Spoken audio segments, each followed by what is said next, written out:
Maka sebagai mukadimah ingin saya sampaikan bahwasannya para alim ulama sudah mengajarkan begitu banyak perihal keutamaan zikrullah, perihal keutamaan zikir kepada Allah Subhanahu wa taala. Sampai-sampai Allah berkata dalam Al-Qur'anul Karim, alladzina amanu wa tatma'innu qulubuhum bidzikrillah. Orang-orang yang beriman yang hatinya tenang adalah dengan mengingat Allah. Ala bidzikrillah tatma'innul qulub. Ketahuilah, ingatlah bahwasannya hanya dengan mengingat Allah hati akan menjadi tenang. Di dalam sebuah hadis qudsi Allah Subhanahu wa taala berfirman melalui lisan baginda Rasulullah sallallahu alaihi wasallam, ana ma'a 'abdi ma dzakarani fi. Aku bersama hambaku ketika dia berzikir mengingat aku. Artinya sebegitu utama dan pentingnya zikrullah atau zikir mengingat Allah Subhanahu wa taala, karena setiap amalan-amalan baik ibadah yang wajib maupun yang sunnah itu pasti terkait dengan syarat, rukun dan tempatnya. Betul tidak? Salat ada syarat, rukun dan di mana tempatnya.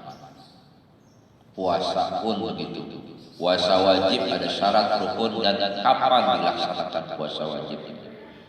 Semua ibadah-ibadah seperti itu. Hanya satu ibadah yang terlepas dari syarat, rukun dan tempat, bahkan waktu. Apa itu? Yaitu ibadah zikrullah, mengingat Allah Subhanahu wa taala. Mengingat Allah Subhanahu wa taala. Maka Allah katakan, ya ayyuhalladzina amanu dzkurullaha dzikran katsiran. Wahai orang-orang yang beriman, berzikirlah kamu kepada Allah dengan zikir yang sebanyak-banyaknya. Arti sebanyak-banyaknya, maka tidak ada ikatan tempat, ruang, waktu. Di mana saja, kapan saja, kondisi bagaimana saja, kita harus tetap melaksanakan zikrullah. Disinilah keutamaannya, kelebihannya dibandingkan dengan amalan-amalan ibadah yang lain. Kalau yang lainnya terikat waktu, tempat, syarat dan rukun. Adapun ibadah yang satu ini zikrullah tidak terikat itu semua. Dalam keadaan apapun, keadaan bagaimanapun, dimanapun, kapanpun, harus senantiasa dalam keadaan zikrullah. Bahkan baginda Rasulullah sallallahu alaihi wasallam mengajarkan kepada umatnya ketika beliau memasuki sebuah tempat seperti pasar. Beliau masih mencontohkan bahwasanya beliau tetap dalam keadaan zikrullah. Beliau membaca la ilaha illallah wahdahu la syarikalah lahul mulku wa lahul hamdu yuhyi wa yumiitu wa huwa ala kulli syai'in qadir. Itu doa yang dibaca kalau kita masuk pasar, masuk tempat perdagangan, masuk pertokoan, masuk mall, minimarket, supermarket. Itu doanya. Siapa orang yang membaca doa ini ketika masuk ke dalam pasar, maka kata baginda Nabi Muhammad, dia dihitung oleh Allah seperti orang yang senantiasa dalam keadaan zikrullah, dan dia mendapatkan pahala seperti orang yang 100 orang yang mati syahid di jalan Allah Subhanahu wa taala. Itu luar biasa. Orang yang membaca satu kali la ilaha illallah wahdahu la syarikalah lahul mulku wa lahul hamdu yuhyi wa yumiitu wa huwa ala kulli syai'in qadir, satu kali dibaca pada saat masuk pasar saja, baginda Rasulullah mengisyaratkan akan dapat pahala, dicatat sebagai orang yang senantiasa berzikir kepada Allah Subhanahu wa taala Juga akan diberikan pahala sebanyak 100 orang mati syahid. Allahu akbar walillahil hamd. Nah, inilah pentingnya zikir kepada Allah Subhanahu wa taala. Disinilah mengapa para alim ulama, para kiai, para habaib, para asatidz terus mengajak umat untuk kita sama-sama berzikir kepada Allah. Ketimbang kita banyak berdebat, ya, yang ujung-ujungnya saling fitnah, saling bermusuhan, saling benci membenci, yang berdasarkan atas suuzon atau buruk sangka. Lebih baik kita bareng-bareng duduk, ngumpul, sama-sama beristighfar, bertaubat kepada Allah, kemudian mengagungkan asma Allah Subhanahu wa taala. Ada yang namanya tahlilan, ada yang namanya yasinan, ada yang namanya ratiban, ada yang namanya rawiyan, ada yang namanya apalagi itu manakiban. Kita ini manakiban, zikir manakiban, zikir manakib. Semuanya sama saja. Semuanya adalah bentuk jalan-jalan menuju kepada Allah Subhanahu wa taala. Persoalannya adalah, ya, tidak ada masalah mau yasinan, mau tahlilan, mau rawiyan, mau ratiban, sama saja. Manakiban pun begitu, sama saja. Yang menjadi persoalan penting ialah apakah hati ketika membaca zikir tersebut usul kepada Allah, sampai kepada Allah ataukah tidak. Itu persoalan. Orang yang berdoa mengangkat tangan, dia berdoa dengan kalimat yang indah, puitis, bagus sekali, berbahasa Arab, ya. Tapi kalau hatinya tidak sambung, kalau HP ada sinyal, tidak ada sambung kepada Allah, maka doanya, ya, abtar, huwal abtar, itulah yang terputus. Tapi apapun bentuk doanya, mau sholawat dan lain sebagainya, kalau kita betul-betul pasang niat, pengen minta ampunan, minta rahmat, minta barakah, terus usul hati kita sampaikan, kita sandarkan, kita yakinkan kepada Allah, niscaya akan bermanfaat zikir itu buat diri kita.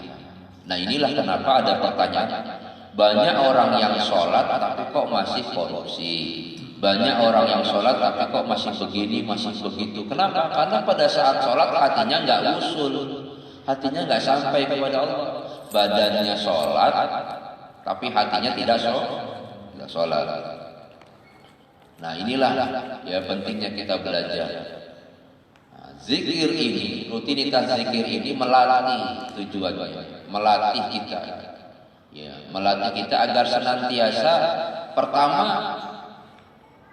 bibir kita ini, lidah, lisan kita ini yang sering berkata-kata perihal duniawi, 24 jam kalau kita hitung, kira-kira yang kita bicarakan lebih banyak persoalan duniawi atau persoalan yang kira-kira sifatnya ibadah.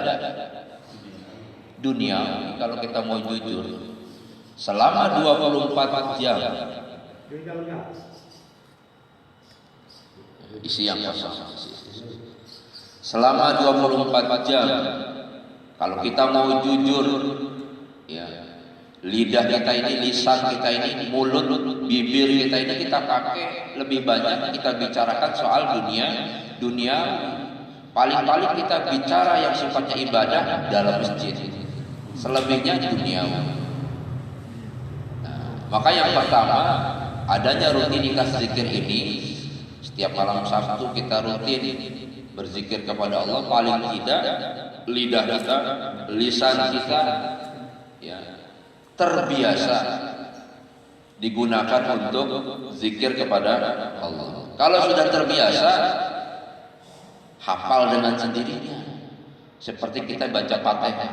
Baca Fatihah walaupun kita sambil nengok kanan, nengok kiri, tapi mulut jalan terus kan. Al-Fatihah. A'udzubillahi minasyaitonirrajim. Bismillahirrahmanirrahim. Ini mulut jalan terus baca Fatihah. Kenapa? Karena sudah nyambung nih, sudah terbiasa membaca Fatihah. Begitu. Tapi kalau tidak terbiasa, susah. Boro-boro mengharapkan husnul khotimah, mengharapkan berdoa, ya Allah jadikanlah kalimat terakhir dalam hidup hamba adalah kalimat yang disebutkan la ilaha illallah. Boro-boro bisa menyebutkan la ilaha illallah kalau lidah tidak terbiasa. Makanya saya paling tidak suka kalau ada orang yang benci dengan tahlilan. Justru tahlilan itu melatih supaya waktu masih hidup sering, gemar, terbiasa la ilaha illallah, la ilaha illallah. Nanti pada saat sakaratul maut itu lidah ngucap sendiri karena sakit. Kayak kita sandung astagfirullah. Ini lidah kebiasaan karena sudah terbiasa zikrullah. Ya, refleks melihat atau dengar suara kilat menyambar, ya, suara kilat menyambar kita subhanallah, masya Allah, ya. Kita melihat sesuatu yang mengagumkan, Allahu Akbar, subhanallah. Ini refleks lidah. Begitu juga saat sakaratul maut, ketika sakit dirasa pada saat sakaratul maut, ya, datang menghampiri, rasa sakit itu akan mengagetkan mulut lidah. Ketika rasa sakit itu datang, lidah ini akan langsung la ilaha illallah. Itu kaget langsung. Karena sudah terbiasa. Tapi kalau tidak terbiasa, boro-boro bisa ngucapin. Inilah makanya rewel para ustadz, para kiai, para ulama. Yuk kita istighosah, yuk kita berdoa, yuk kita berzikir. Ayo kita duduk bareng, ketimbang banyak berdebat, banyak diskusi, akhirnya hanya debat kusir. Ya, semuanya juga inginnya yang terbaik, yang terbaik buat negeri, buat bangsa, buat umat semuanya. Tapi yang kita inginkan, kita introspeksi ke dalam diri kita masing-masing. Lebih baik kita membersihkan diri kita masing-masing, ya, di hadapan Allah Subhanahu wa taala, tidak ada dengki, tidak ada iri hati, suuzon, buruk sangka kepada makhluk Allah yang lain. Sudah bersihkan saja sambil kita menata diri, persiapan dijemput oleh Allah Subhanahu wa taala. Itu saja sudah luar biasa. Nanti akan nular, satu orang membersihkan diri, satu orang merapikan diri, menata diri, nanti semuanya juga akan tertata. Begitu. Ibda binafsik. Maka kata baginda Rasulullah, ibda binafsik. Mulailah dari dirimu sendiri. Kita ngomong ngalor ngidul tentang negara, ngomong ngalor ngidul tentang umat, tentang kejayaan umat, tentang bangsa. Pertanyaannya, kamu sudah sampai mana dirimu? Dalam ibadah, dalam perjuangan Islam dan lain sebagainya. Wah, masya Allah. Kalau ingat ke situ kita rasanya begitu fakir, ya, di hadapan Allah Subhanahu wa taala. Terlebih kita ini banyak dosa, banyak hilang. Setiap waktu kita berbuat dosa. Maka zikir manaqib ini mengajak kita supaya kita menyadari bahwa kita ini orang yang fakir di hadapan Allah. Ada kalimat la ilaha illa anta subhanaka inni kuntu minaz zalimin. Nah, inilah, ya, mudah-mudahan ini semua menjadi pembuka pintu hidayah buat hati kita semua.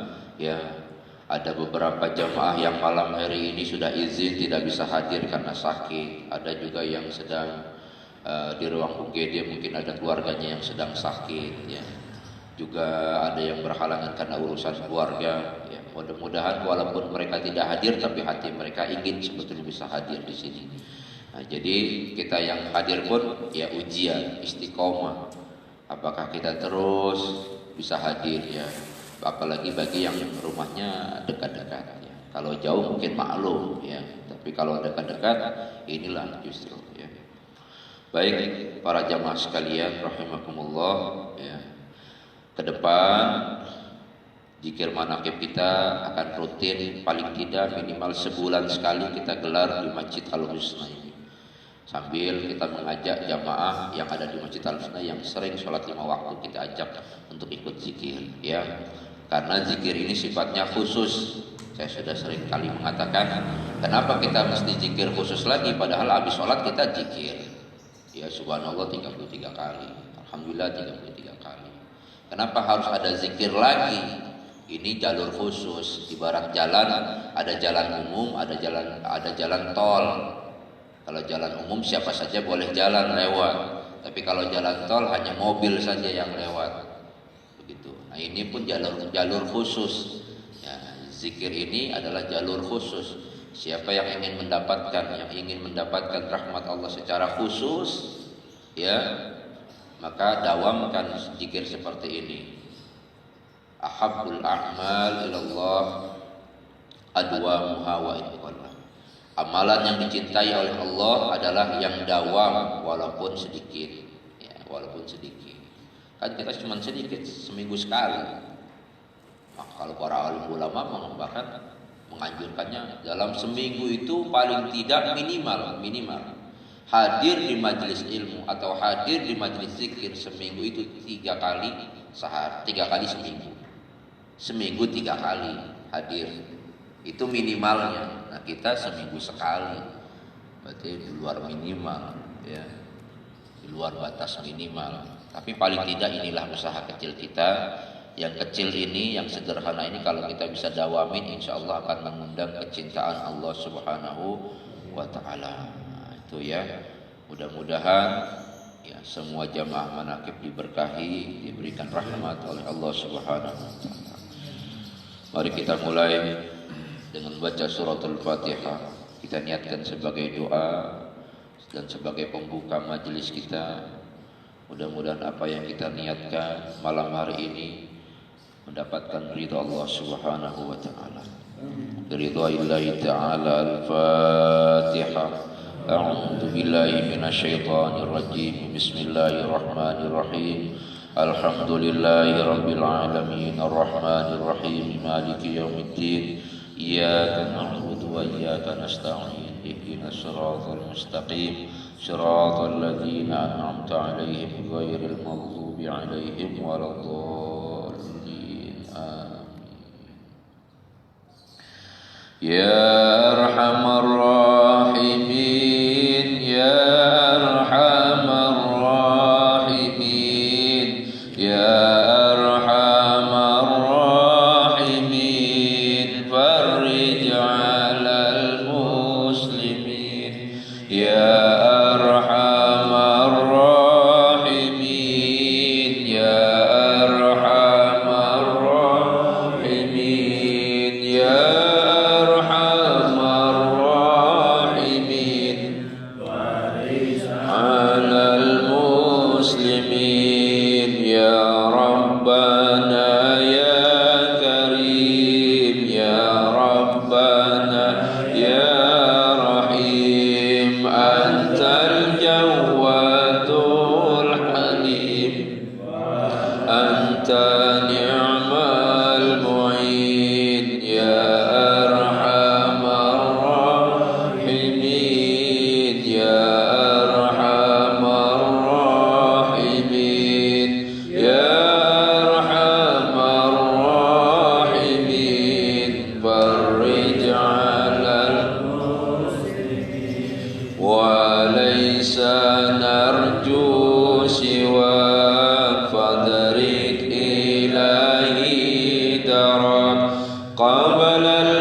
wa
rabbakal wasi'ur rahim fanzur ilal mu'minin ya arhamar rahimin ya arhamar rahimin ya arhamar rahimin farij 'alal muslimin nazra tuzilul 'ana 'anna wa tudnil muna minna wa kullal hana nuntahu fi kulli hin ya arhamar rahimin ya arhamar rahimin ya arhamar rahimin farij 'alal muslimin as'aluk bijahil judud waliyuqimul hudud fina wa yakfil hasud wa yadfa'u zalimin ya arhamar rahimin ya arhamar rahimin ya arhamar rahimin farij 'alal muslimin yuzilu lil munkarat yuqimu lis salawat ya'muru bis salihat muhibbu lis salihin ya arhamar rahimin ya arhamar rahimin ya arhamar rahimin farij 'alal muslimin yuzihu kullal haram yaqharu kullal tagham ya'dilu bainal anam wa yu'minul khaifin ya arhamar rahimin ya arhamar rahimin ya arhamar rahimin farij 'alal muslimin rabbis qina ghaitha 'am nafi' mubarak dawam yadumu fi kulli 'am 'ala mamaris sinin ya arhamar rahimin ya arhamar rahimin ya arhamar rahimin farij 'alal muslimin rabbi hina syakirin wa tawaffana muslimin nub'ath minal aminin fi zumratis sabiqin ya arhamar rahimin ya arhamar rahimin ya arhamar rahimin farij 'alal muslimin bijahi taha rasul jud rabbana bil qabul wa hab lana kulla sul rabbi istajib lana amin amin ya Allah amin amin ya Allah amin amin ya Allah amin ya Allah rabbal alamin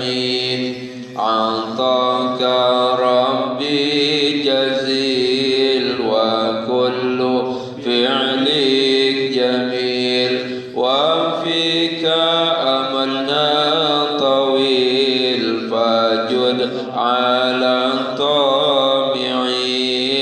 آمين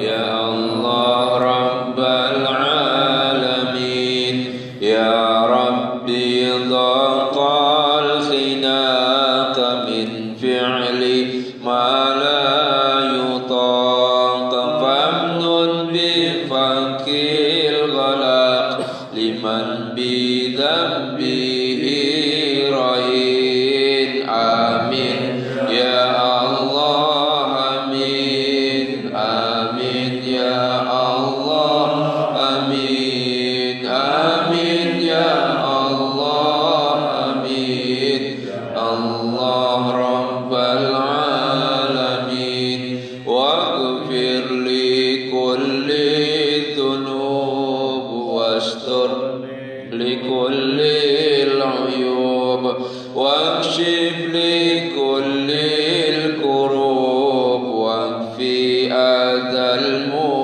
المؤمنين آمين يا الله آمين آمين يا الله آمين آمين يا الله آمين يا الله رب العالمين واختم بأحسن ختام إذا دنا الانصرام وحان حين الخمام وزاد رشح الجبين آمين يا الله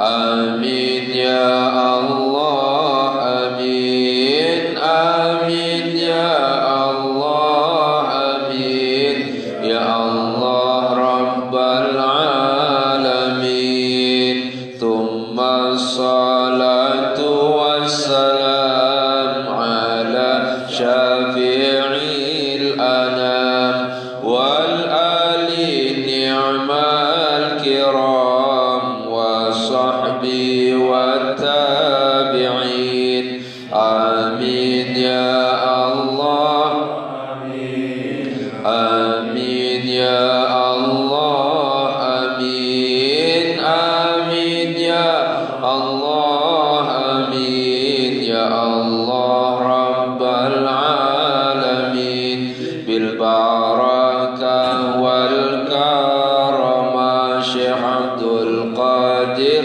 ولي الله بشفاعة نبي محمد بإذن الله ورضا الله آمين يا الله آمين آمين يا الله آمين آمين يا الله آمين يا الله رب العالمين بالبركة والكرم شيخ عبد القادر ولي الله بشفاعة محمد بإذن الله ورضا الله آمين يا الله آمين آمين يا الله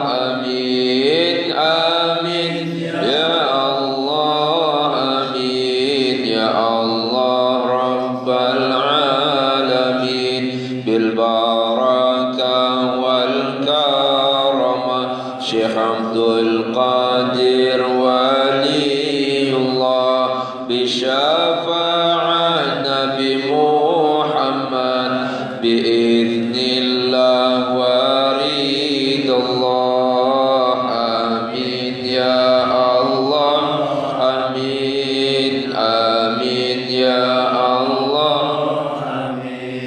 آمين يا الله آمين يا الله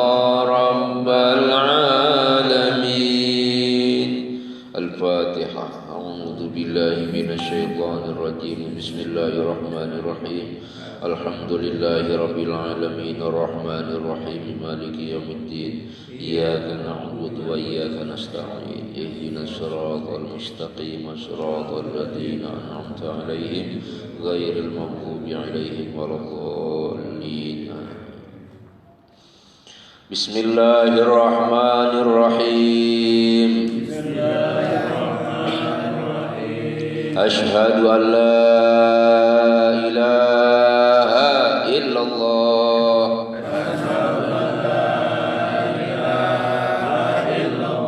وأشهد أن محمدا رسول الله إلهي أنت مقصودي ورضاك مطلوبي إلهي أعطني محبتك ومعرفتك اللهم توسلنا روحنا إلى روح شيخنا شيخ جنيد البغدادي وإلى روح سلطان الأولياء شيخ عبد القادر الجيلاني وإلى روح نبينا محمد صلى الله عليه وسلم أستغفر الله العظيم لي ولوالدي وارحمهما كما ربياني صغيرا لأبي وأمي أستغفر الله العظيم لأبي وأمي أستغفر الله العظيم لأبي وأمي أستغفر الله العظيم لأبي وأمي أستغفر الله العظيم لأبي وأمي أستغفر الله العظيم لأبي وأمي أستغفر الله العظيم لأبي وأمي أستغفر الله العظيم لأبي وأمي أستغفر الله العظيم لأبي وأمي أستغفر الله العظيم لأبي وأمي أستغفر الله العظيم وأمي أستغفر الله العظيم لأبي وأمي أستغفر الله العظيم لأبي وأمي أستغفر الله العظيم لأبي وأمي وارحمهما كما ربياني صغيرا لأستاذي أستغفر الله العظيم أستغفر الله العظيم لأستاذي أستغفر الله العظيم لأستاذي أستغفر الله العظيم لأستاذي أستغفر الله العظيم لأستاذي أستغفر الله العظيم لأستاذي أستغفر الله العظيم لأستاذي أستغفر الله العظيم لأستاذي أستغفر الله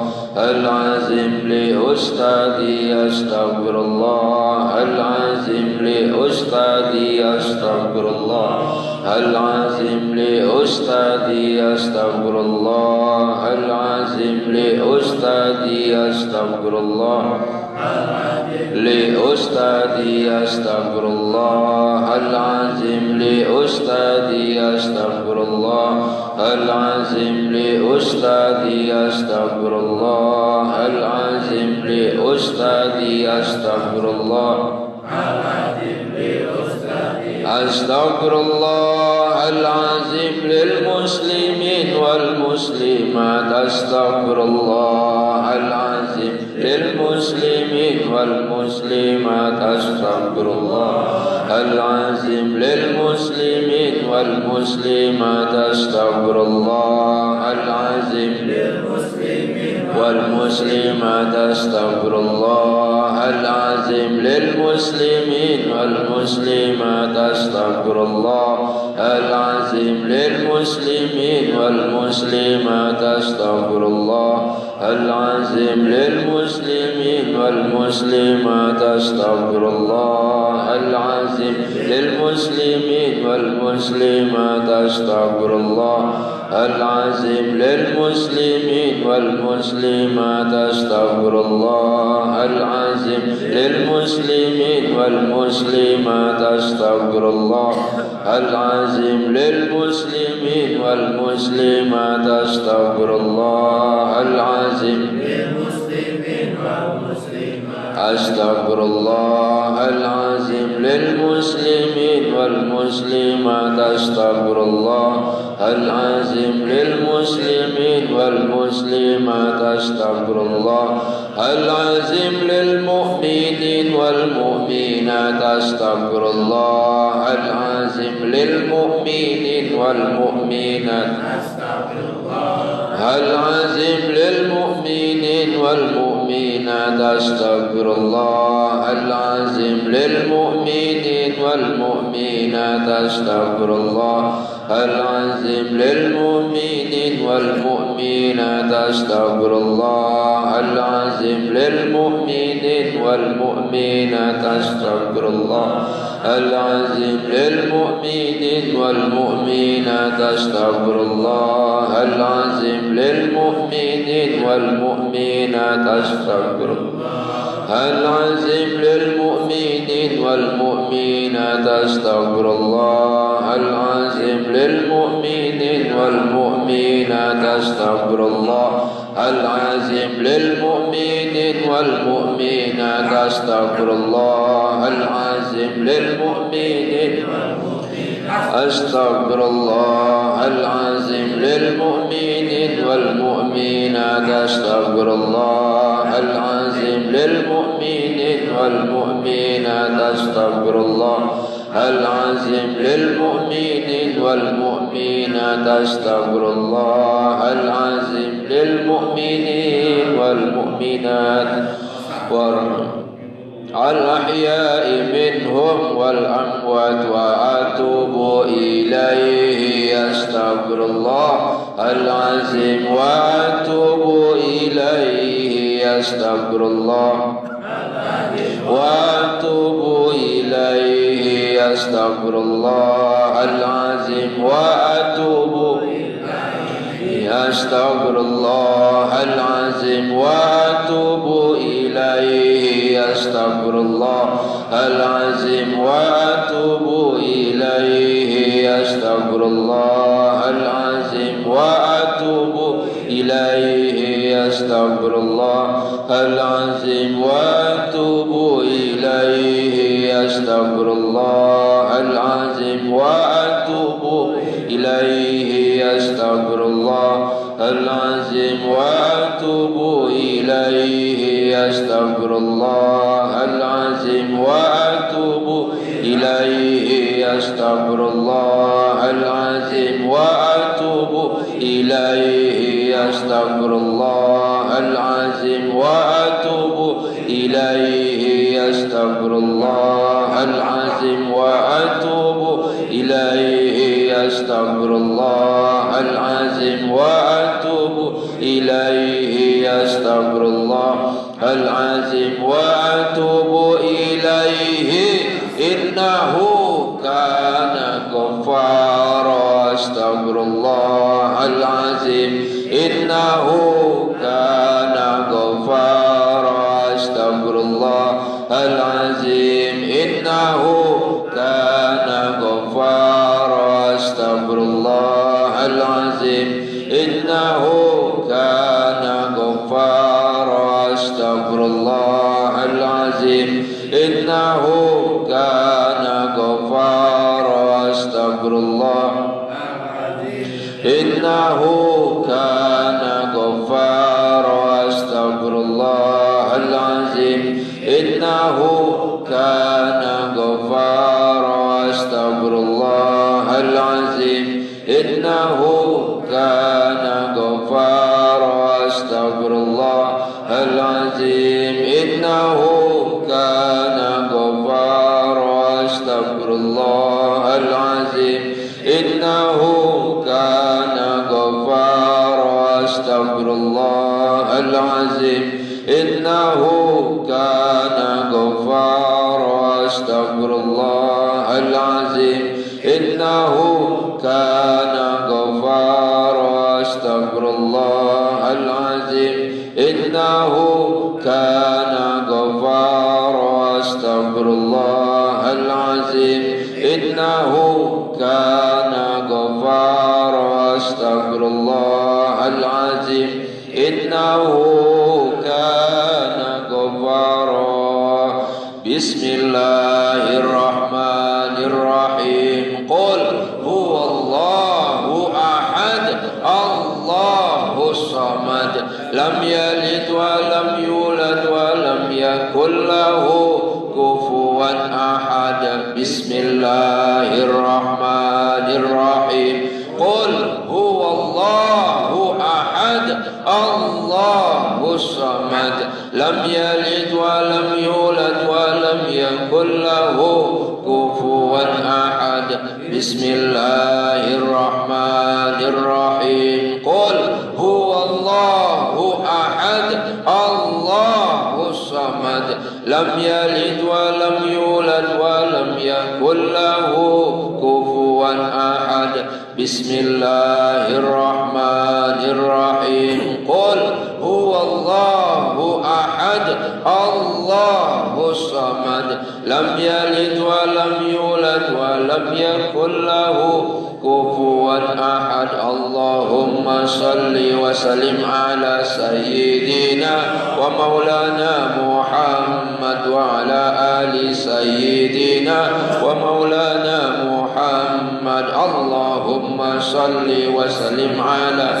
sayyidina wa maulana Muhammad wa ala ali sayyidina wa maulana Muhammad. Allahumma salli sayyidina wa maulana Muhammad wa ala ali sayyidina wa maulana Muhammad. Allahumma salli wa sallim ala sayyidina wa maulana Muhammad wa ala ali sayyidina wa maulana Muhammad. Allahumma wa sallim ala sayyidina wa maulana Muhammad wa ala ali sayyidina wa maulana Muhammad. Allahumma salli wa sallim ala sayyidina wa maulana Muhammad wa ala ali sayyidina wa maulana Muhammad. Allahumma salli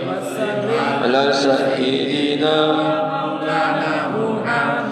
wa ala ali sayyidina wa maulana Muhammad. Allahumma salli wa sallim ala sayyidina wa maulana Muhammad.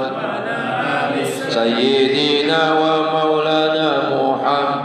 As-salatu wassalamu alayka ya Rasulullah.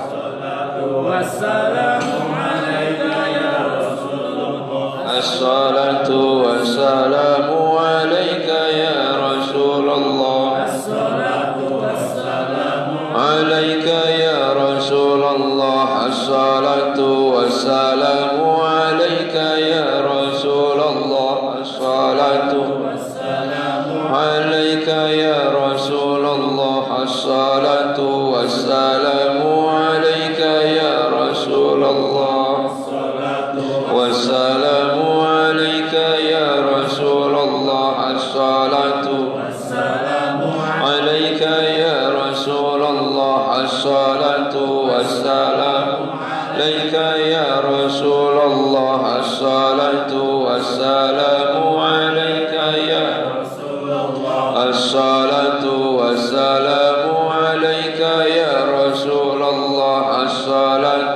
والسلام عليك يا رسول الله صلى الله على محمد صلى الله على محمد صلى الله على محمد صلى الله صلى الله على محمد صلى الله على محمد صلى الله على محمد صلى الله على محمد صلى الله على محمد صلى الله على محمد صلى الله على محمد صلى الله على محمد صلى الله على محمد صلى الله على محمد صلى الله وعلى محمد يا هادي يا عالم يا خبير يا مبين يا هادي يا عليم يا خبير يا مبين يا هادي يا عليم يا خبير يا مبين يا هادي يا عليم يا خبير يا مبين يا هادي يا عليم يا خبير يا مبين يا هادي يا عليم يا خبير يا مبين يا هادي يا عليم يا خبير يا مبين يا هادي يا عليم يا خبير يا مبين يا هادي يا عليم يا خبير يا مبين يا هادي يا عليم يا خبير يا مبين يا كفي يا غني يا فتاح يا رزاق يا كفي يا غني يا فتاح يا كفي يا غني يا فتاح يا رزاق يا كفي يا غني يا فتاح يا رزاق يا كفي يا غني يا فتاح يا رزاق يا كفي يا غني يا فتاح يا